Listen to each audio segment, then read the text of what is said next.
মাননীয় অর্থমন্ত্রী মহোদয় অনুগ্রহ করে বলিবেন কি, রাজশাহী তানোর ও গোদাগাড়ী উপজেলার বিভিন্ন রাষ্ট্রায়ত্ত ব্যাংকের শাখা হতে কৃষি ঋণ নিতে গিয়ে প্রান্তিক কৃষকরা চরম হয়রানি এবং ঘুষ বাণিজ্যের শিকার হইতেছেন, এই বিষয়ে কোনো ব্যবস্থা গ্রহণ করিবেন কি না? ধন্যবাদ মাননীয় স্পিকার। মাননীয় মন্ত্রী। মাননীয় স্পিকার, আপনাকে ধন্যবাদ।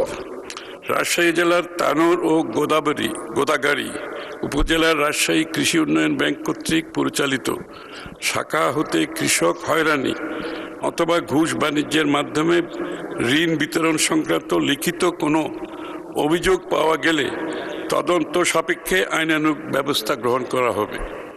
আপনাকে ধন্যবাদ মাননীয় স্পিকার। মাননীয় সদস্য মুজিবুর রহমান সাহেব একটি প্রশ্ন করতে পারেন। ধন্যবাদ মাননীয় স্পিকার।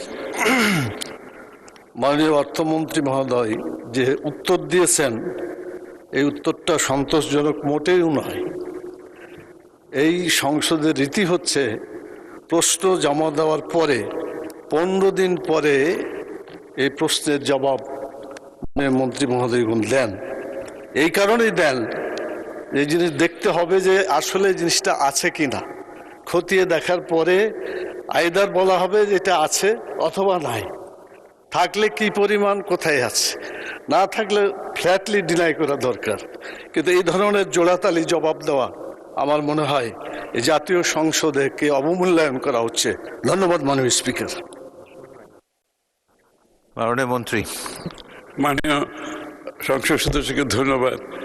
আমাদের কাছে এই ধরনের কোনো অভিযোগ তথ্য নাই বলেই উত্তরটা আমি দিয়েছি।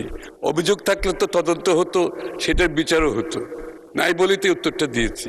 আর যদি কেউ মনে করে এরকম কিছু হয়েছে তাহলে অভিযোগ করতে বলেন, নিশ্চয়ই আমরা তদন্ত করব এবং তার শাস্তি হবে, সেটা তো অসুবিধা নাই।